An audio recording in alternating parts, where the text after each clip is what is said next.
Hello and welcome to Vegas Odds Football. I am your host, Daniel Ocho. In this episode, I will be breaking down the most and least bettable teams in the AFC. Now, we already ran through the most bettable teams and ranked them in the NFC, but this week we're going to talk about the other conference and, to my mind, the better, more competitive conference when we're talking about competing for a Super Bowl here. And I think just from an entertainment standpoint, there's a lot more competitive, entertaining teams. So without further ado, let's jump in. So I talked a little bit about the formula that goes into this, that goes into ranking the bettability of teams. What does it really mean? When I'm talking about how bettable a team is, what I'm really talking about is, am I going to feel down on myself midway through the second quarter for betting on this team?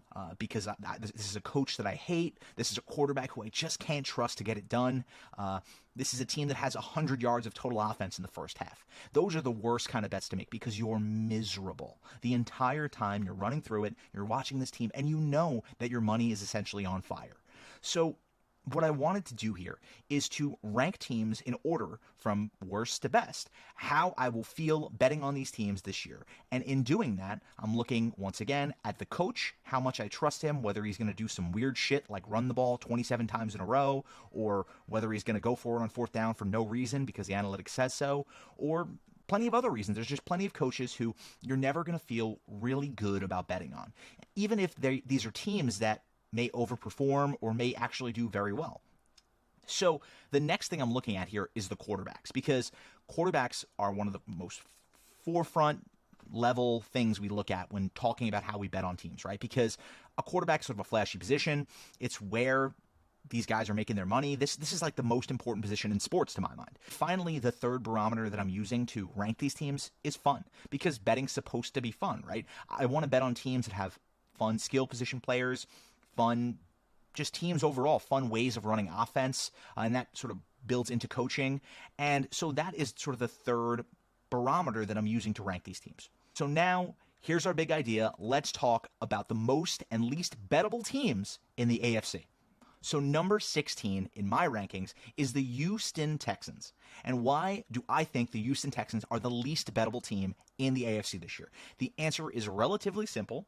Lovie Smith, head coach, first year, he replaces David Culley, largely because Lovie led an overachieving defensive unit on the Texans last year. But let's be frank here. The Texans are a rebuilding team. We're in, let's say, year 2 of a really hard rebuild. They moved on from Deshaun Watson mercifully for the franchise.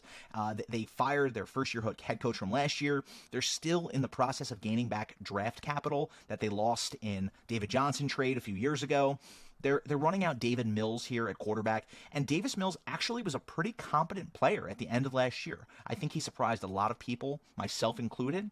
But I also think that to expect them to be a really competitive, fun team to bet on week to week is really asking a lot when you look at this roster. This is a roster that may surprise some people. They may have some upsets. I don't think they're going to end up being the worst team in the AFC. I think Lovie Smith is going to coach these guys up a bit. But they're still not a team that I'm ever going to feel super great about betting on. In terms of fun, I look a lot to skill position players, right? I'm looking at Brandon Cooks, and I'm looking at an offense here that's really bereft of talent. You know, there's not a lot of really big-name guys here on offense. I know that they didn't have a lot of draft capital the last few years, but you're really seeing what the cost of not having that draft capital is here. So now let's move on to my number 15 least bettable team, and this is going to surprise some people. My number 15 most bettable team in the AFC this year is the Cleveland Browns. Now, let me just put this out there. I'll say it up front. I'm a Steelers fan. I am biased against the Browns. But this is a complicated ranking, right? Because the Browns are going to have a very competent defensive unit. They have some real skill players on the offensive side of the ball. They brought in Amari Cooper with that big trade from the Cowboys. They have Nick Chubb. They have Kareem Hunt. They have a complicated quarterback situation in terms of trading for Deshaun Watson and giving him basically $300 million despite his pending sexual assault allegations. And they also have Baker Mayfield as of right now on their roster. I don't believe that Baker will be on this roster come season's time. As we're recording this, I don't know the length of Deshaun Watson's suspension. The expectation is that it will be between 4 and 10 games, and that we'll get word on that prior to the start of training camp. But just in terms of betting on this team, anyone who's watched the Browns over the last 20 years will tell you that the Browns are not a fun team to bet on. Stefanski is, in my mind, one of the more overrated head coaches in the AFC. He did some good things with Baker Mayfield 2 years ago.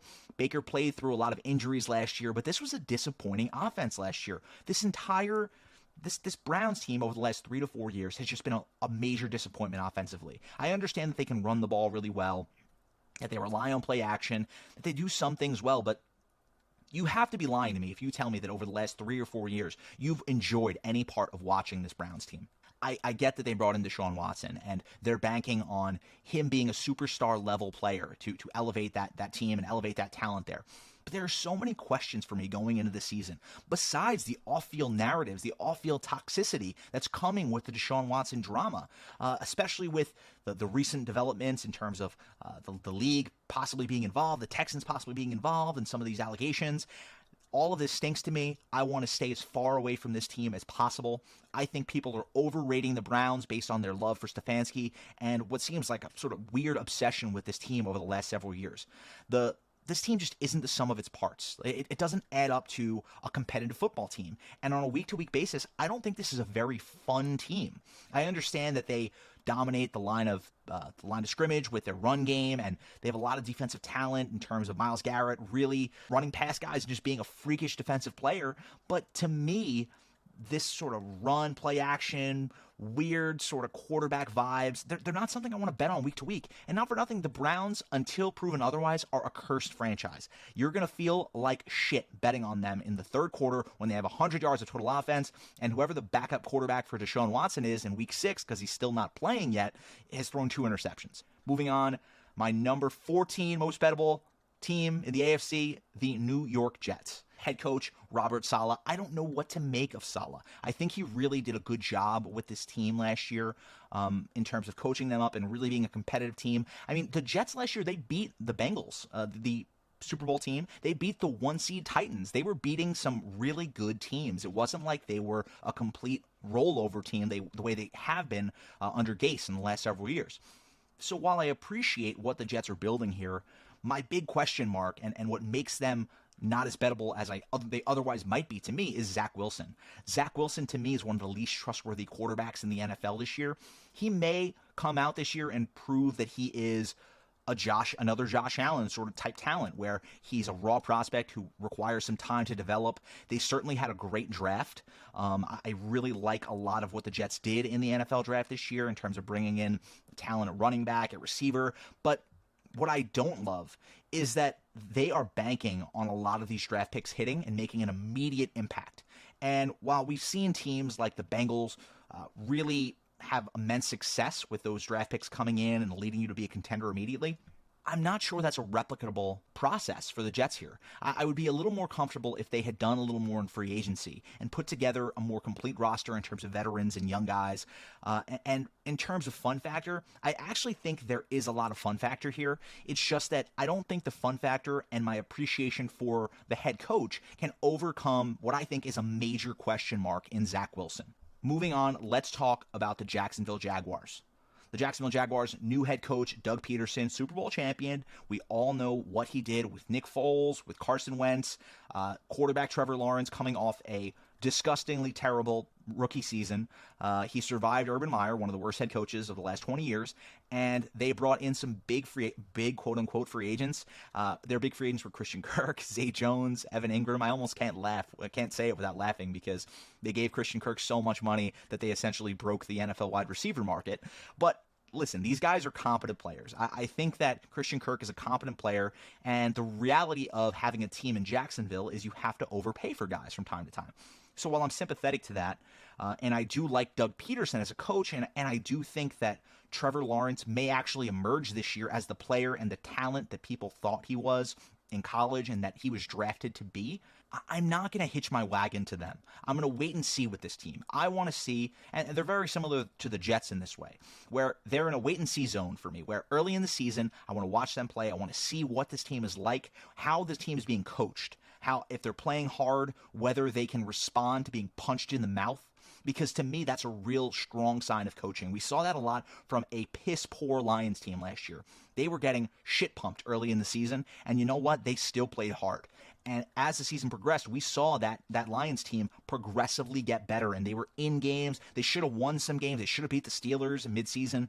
And that's what I'm looking for from both the Jets and the Jaguars. So if they, in the early season, show me something, I would not be opposed to betting on them as the season progresses. Let's move on now to what I call the okay maybes. The okay maybes are the teams that, in all likelihood, we're going to derive the most value from this season because they're not quite good enough to be thought of in that top upper echelon tier. And there are weeks where they are going to kick us in the teeth by just underperforming and likely becoming overrated just by virtue of beating up on bad teams and not quite being able to always take care of business against good teams. Number 12, the first of my okay maybes, is the Patriots. And why do I have the Patriots so low? This is a playoff team from last year. How do you put – I told you that coachability and head coaching was a major part of this, right? And how can you not trust Bill Belichick, the greatest head coach of the last however many years, maybe of all time? I look at Mac Jones and what he did last year, right? He really wasn't blowing anyone away with his arm talent. I was so low on him because I thought, honestly, that we're talking about like the missionary of quarterbacks. This is a guy, Chad Pennington light, who just kind of gets it done. He's nothing special. But you know what? I went back and watched some of the tape on Mac Jones last year, and he was pretty damn good. He was really converting in high leverage situations, putting the ball where you needed it to. And you know what? I actually am higher on him than I thought I was going to be. But however high I am on Mac Jones, and however much trust I might have in Belichick, that just can't overcome for me what I think is a total lack of fun on this team. This is a team that wants to run the ball. They want to run the shit out of the ball. They had a game last year where they threw the ball 3 times, which is preposterous in modern football. It was an affront to watchable football. I watched the entire game, and I just want to say the Patriots owe me about 3 hours of my life because it was an atrocity. I understand they won the game, but it's not fun to bet on a team that is just running the ball over and over and over again. And you know what else will not be fun this year if you're betting on the Patriots? Betting on an offense that has its plays called by Matt Patricia or Joe Judge. Matt Patricia, former head coach of the Detroit Lions. Joe Judge, former head coach of the New York Giants. Both of these guys are not offensive head coaches. Patricia is a defensive guy.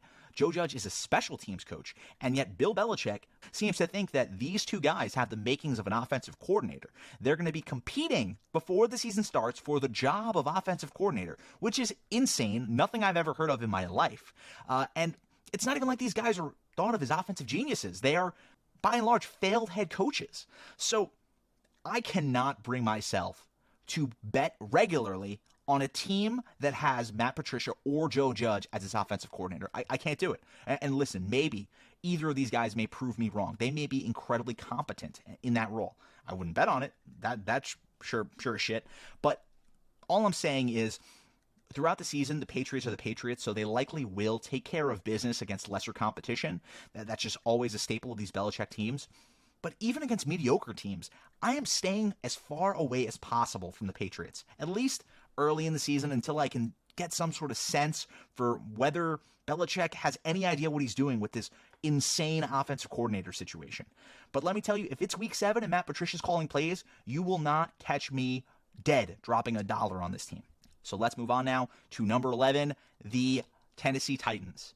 Why are the Tennessee Titans so low? We're talking about the number 1 seed in the AFC last year. This is a team that was good. They were really good. Their defense overperformed in my estimation. They didn't even have Derrick Henry for the second half of the season. This guy got hurt, and they still really were taking care of business, forcing turnovers.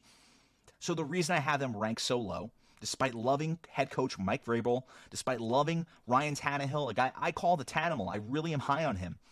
But I think the boat has sort of passed, right? Look at what the Titans did this offseason, right? They trade away A.J. Brown. They draft Malik Willis as the apparent sort of prospect quarterback to go behind Tannehill.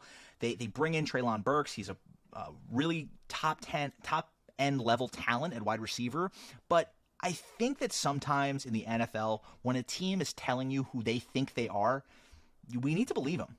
And to me, all of the Titans' offseason moves make me think that this is a team that does not think they're in Super Bowl contention. They view themselves as a team that may have overperformed last year. All of their offseason moves seem to indicate to me that they're cognizant of that. And while I can appreciate that from a roster construction standpoint, I'm a little bit wary of it in terms of betting on them, season longs, and sort of any Super Bowl aspirations this team may have to make a deep run. I'm also not necessarily loving them as a division winner, or I'm not going to bet on them on any sort of season totals because I don't trust them to be there at the end of the season. They brought in Robert Woods from LA via trade. I actually think that they're going to be a competitive team throughout the season, but I think that this is the kind of team that is going to get a lot of early action based on their last season performance and sort of being a contender the last couple years, and may reveal itself to be sort of a honeypot where people are betting on them early in the season every week, and ultimately they're kicking people in the teeth against the spread so frequently that a lot of people stay away from them. But as the season progresses, they're still a Mike Vrabel team. They're going to fight tooth and nail as the season progresses. I wouldn't be surprised if late in the season, this is a team we've written off, but maybe a really good spread team who's covering week to week because people just don't want to have anything to do with them. Now, number 10, the Pittsburgh Steelers, my favorite team. You may be thinking it is insane to rank the Steelers above some of these other teams. And to that I say, screw you, this is my rankings, and I get to rank them where I want, all right? The Steelers had a weird offseason, right? They bring in former failed number 1 pick Mitch Trubisky from the Bears as a free agent. Then they draft Kenny Pickett in the first round. I'm not sure they expected him to fall to them.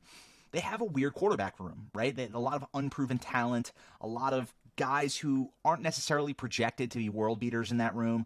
But how can you not say that you trust Mike Tomlin? This is a guy who got a Steelers team with Duck Hodges and Mason Rudolph to 8-8 a few years ago, which I don't think we talk about enough, was a preposterous accomplishment. Those guys are terrible. My trust in Tomlin, coupled with the fact that even though I don't really trust the Steelers quarterback situation, I think there's some fun to be had there. I think it's going to be a bit of a muckfest, but I look at the skill players that are surrounding both of the Steelers' potential quarterbacks, and I can't help but to think, okay, these guys can get it done, right? I look at Deontay Johnson, Chase Claypool, Najee Harris, and Pat Freiermuth. These are guys who are really young, talented players who can maybe optimize those quarterback options. So we shall see. Now let's move on to the Miami Dolphins. Number 9, most bettable team this year. Why do I have the Dolphins here? These are the last of my maybe teams.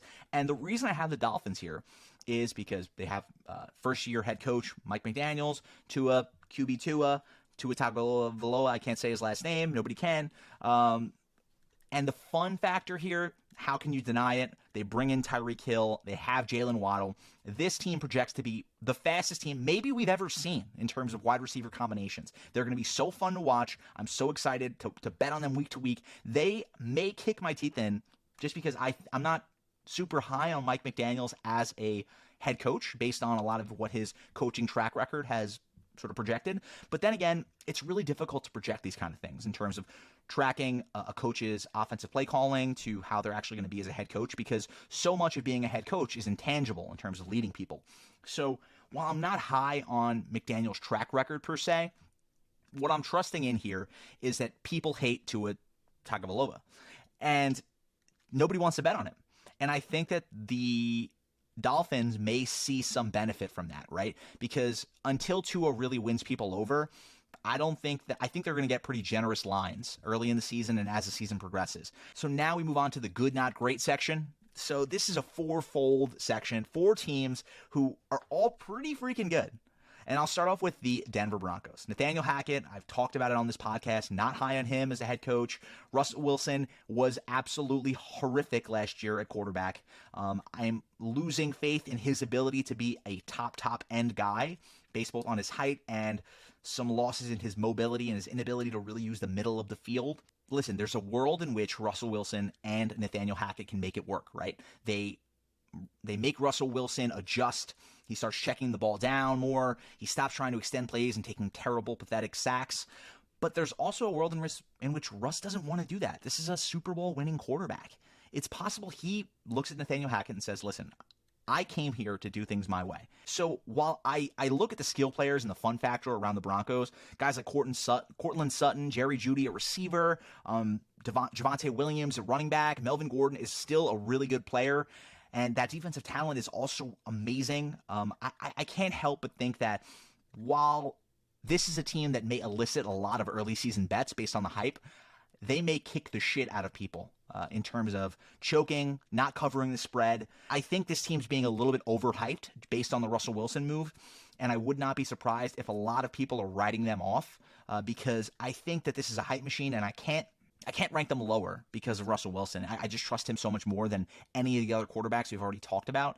But at the same time, they're basically the last of the what I would call good teams. So now let's move on to the Cincinnati Bengals. Got to the Super Bowl last year. Head coach Zach Taylor, Joe Burrow. Joe Burrow is just a winner.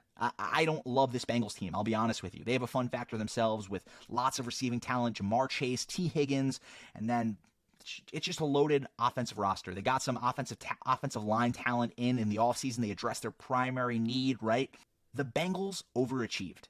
I mean, they got to the Super Bowl, right? They did it all right. But even then, you saw flaws in Zach Taylor as a head coach.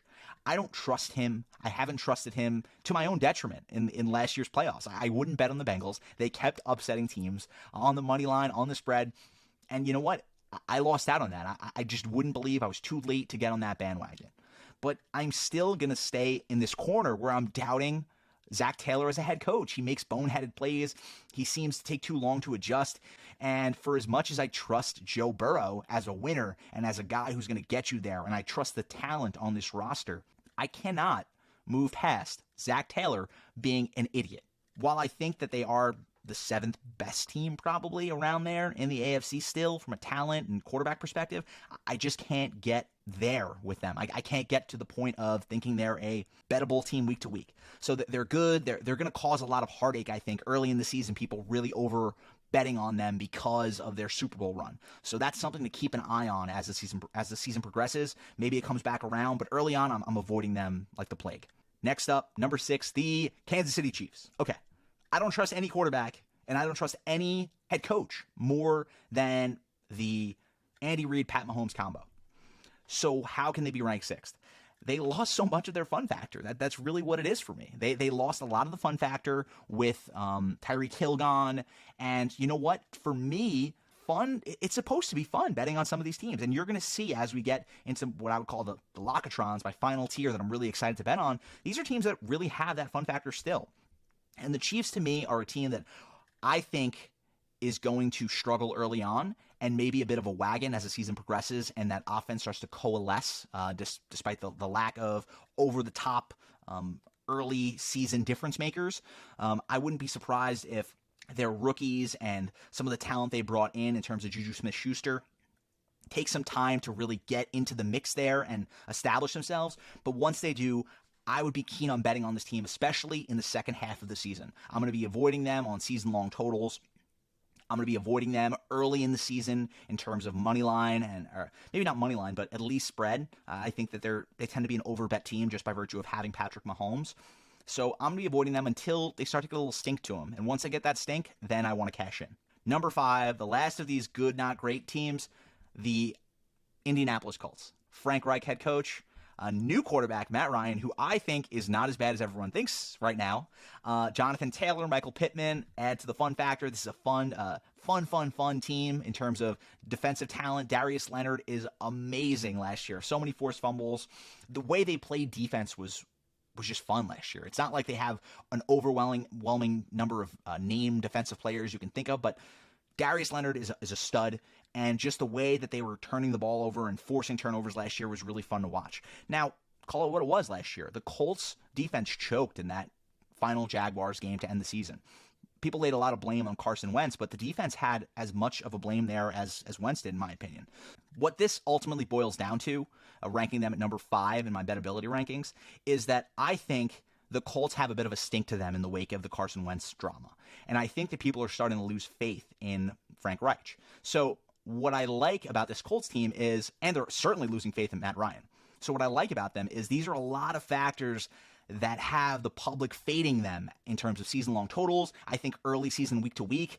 I think as the season progresses, this is just a team that people do not trust. They want to avoid if they can. So these are the kind of teams that I love. The Colts, they're probably going to be my second favorite team to bet on this year, just because I think they really have that stink, and that's what I'm always keying in on. I don't want the team that everyone thinks is going to win, that everyone thinks is going to be a dominant team. I want the team that everyone thinks may be okay, but they're sort of fading for one reason or another. So now let's move into our final section on what I would call the Lockatrons. Who are the Lockatrons? Number 4, most bettable team in the AFC, the Los Angeles Chargers. Brandon Staley, head coach. This is a team that brought in J.C. Jackson. They brought in London at wide receiver, the rookie. We talked a lot. We're going to talk a lot about the Chargers in our next podcast. We're going to be previewing the AFC West, so I won't dig too deep into this team right now.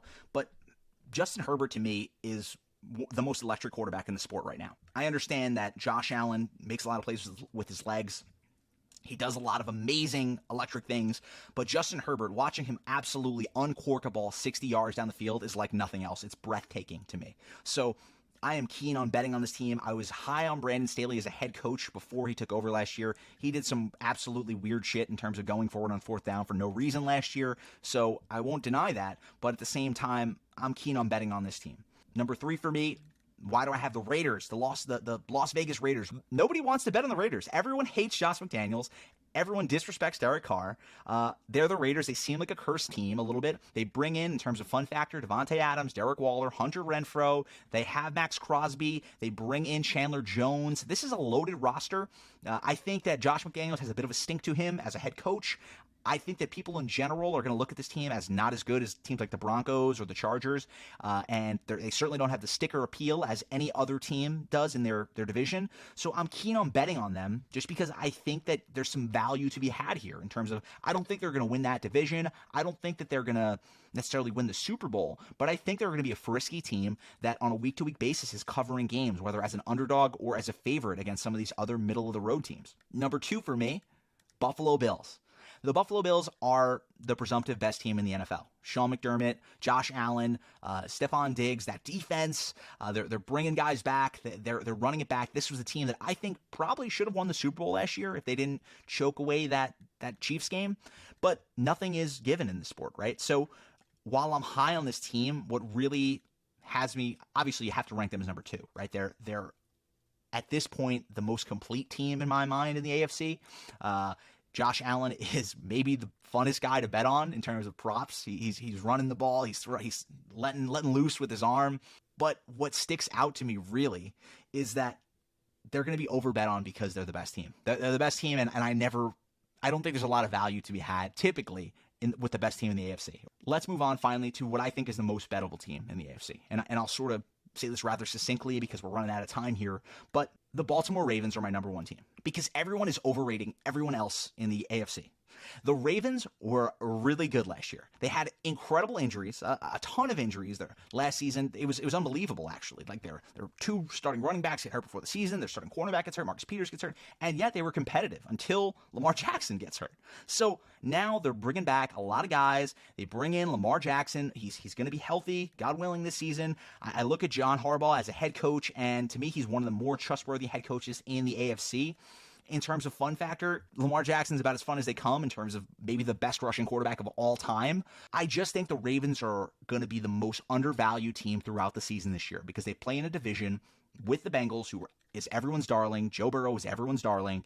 And on top of that, I just don't think people view them as at the level as a lot of these other elite teams. So on a week-to-week basis, you may be able to cash in on them, money line, spread. They're just going to be a team that I think does really well week to week in terms of giving you value to bet on. So this concludes our rankings of the most bettable teams in the AFC. Thanks as always for listening. I will be back next week to talk AFC West preview. We're going to preview the division. We're going to talk about who's going to win it, who may not. And until then, I'll talk to you guys soon.